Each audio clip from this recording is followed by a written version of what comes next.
নমস্কার বন্ধুরা, আশা করছি তোমরা সবাই ভালো আছো। এই শুভকামনা রেখে আজকের রেসিপিটা শুরু করছি। আজকে তৈরি করছি একদম গ্রাম্য পদ্ধতিতে ডিমের ঝোল, কচুর শাক দিয়ে অর্থাৎ কচুর ডাঁটা দিয়ে। তো কী কী নিয়েছি তার সাথে আলু কেটে নিয়েছি আদা, পেঁয়াজ আর শুকনো লঙ্কা আর 4টে ডিম, আর সঙ্গে যেটা মেন উপকরণ সেটা হলো কচুর শাক। তো কচুর শাকটা ভালো পরিষ্কার করে আমি রেখে দিয়েছি। তো এইদিকে আলুটাকে একটু আমি ভাপিয়ে নেব, কেননা কচুর শাকের সাথে না হলে ভালো যাবে না। তো যাই হোক, এইদিকে ডিমটা সিদ্ধ করে আমি দেখো একটা সুতোর সাহায্যে কেটে নিচ্ছি। কে কে এইভাবে কাটো আমি জানি না, আমাকে কমেন্ট করে জানিও। তো যাই হোক, আমার সব ডিম কাটা হয়ে গেছে। আর এদিকে একটা কড়াতে দিয়ে দিলাম ধনিয়া আর কিছুটা জিরে, একটু দারচিনি, এলাচ। এটা শুকনো খোলা আমি ভেজে নেব। এই ডিমে মাখানোর জন্য আমি নিয়েছি নুন, হলুদ আর একটু ময়দা নিয়েছি। একটু জল দিয়ে ভালো করে মাখাবো। সঙ্গে দিয়ে দিয়েছি একটু লঙ্কা বাটা। এটা এভাবে একটু ময়দা দিয়ে মাখালে ডিমের কুসুমগুলো একদম খুলে যাবে না, খুব সুন্দর মানে ডিমের সাথে লেগে থাকবে, না হলে তো আমি খুলে যেতে পারে, কেননা আমি কেটে কেটে দিয়েছি। তো যাই হোক, ডিমগুলোর গায়ে আমি সুন্দর করে এই মশলাটা মাখিয়ে নেব। সব মশলাটা সব ডিমের সাথে আমার মাখানো হয়ে গেছে। এবারে ভাজবার পালা। তো আমি কড়াতে দিয়ে দিয়েছি তেলে আমি এবারে ডিমটাকে সুন্দর লাল লাল করে ভেজে নেব। এভাবে করলে দেখবে ডিমের গায়ে দেখো কি সুন্দর একটা রং এসছে ভাজা। আর মানে কি বলবো, ডিমের কুসুমগুলো সুন্দর ডিমের সাথে লেগে থাকবে, খুলে যাবে না। তো যাই হোক, ডিমগুলো আমার সুন্দর লাল লাল করে ভাজা হয়ে গেছে, আমি তুলে নিলাম। এবারে সেই কড়ার মধ্যেই আবার দিয়ে দেব একটু জিরে আর তেজপাতা ফোড়ন দেব। দিয়ে আমি ফোড়নটা একটা বাটিতে তুলে নিয়েছি, ওটা আমি সব শেষে দেব। তো সেই তেলের মধ্যেই দিয়ে দেবো আমার ভাপানো আলুটা ভাপিয়ে নিয়েছি, কেননা কচুর শাকটা খুব বেশি জাল দিতে হবে না।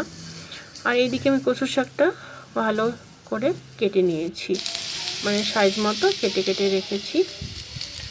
এবারে আলুটা একটু লাল লাল দাগ লেগে গেছে, এর সাথে আমি দিয়ে দেব কাঁচা পেঁয়াজ, দিয়ে একটু নাড়াচাড়া করে, পেঁয়াজটা কিন্তু ওর সাথে নাড়লেই হয়ে যাবে, কেননা আলাদাভাবে আগে মশলা আমি কষাইনি। দিয়ে দিলাম হলুদ, নুন দিয়ে এবার আবার একটু নাড়াচাড়া করব।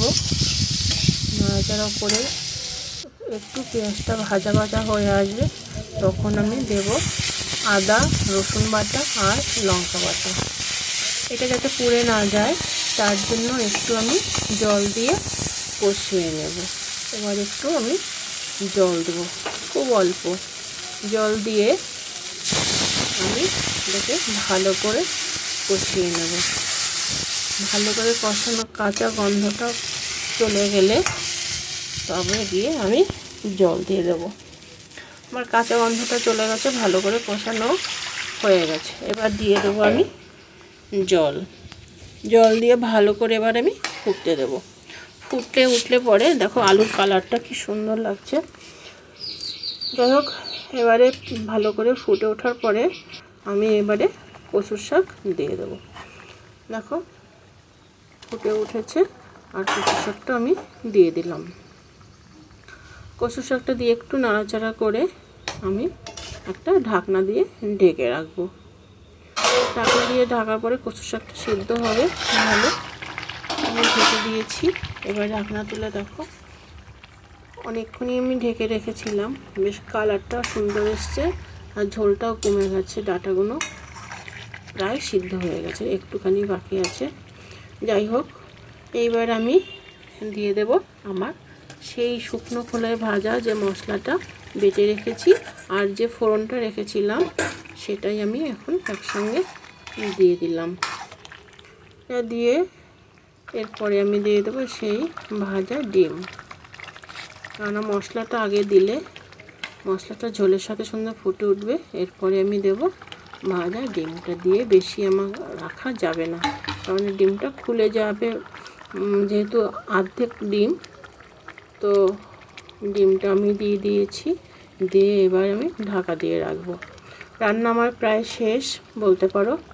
এরকম রেসিপি কার কার ভালো লাগে আমাকে কমেন্ট করে জানিও। আর সবাই ভালো থেকো, সুস্থ থেকো। আর আমার চ্যানেলে যদি কোনো নতুন বন্ধু হয়ে থাকো তাহলে আমাকে লাইক করো, শেয়ার করো আর সাবস্ক্রাইব করো। তোমরা সবাই ভালো থেকো, সুস্থ থেকো। আবার ফিরে আসবো নতুন নতুন রেসিপি নিয়ে।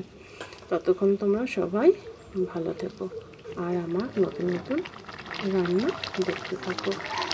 যাই হোক, রান্না আমার একেবারেই শেষের দিকে। তো কার কার ভালো লাগছে আমাকে কমেন্ট করে জানিও। লাস্টে আবার একটুখানি ঢেকে রাখলাম। ঢাকলে কি হবে, কালারটা খুব সুন্দর আসবে। দেখতে পাচ্ছ কালারটা কি সুন্দর এসছে, কেননা তেলটা উপরে ভেসে ওঠে। সব শেষে যদি ঢাকা হয় তো খুব লাল লাল লাগছে। এসবটা রান্নাটা হয়েছে চোখা, যেটাকে বলে ঝাল ঝাল।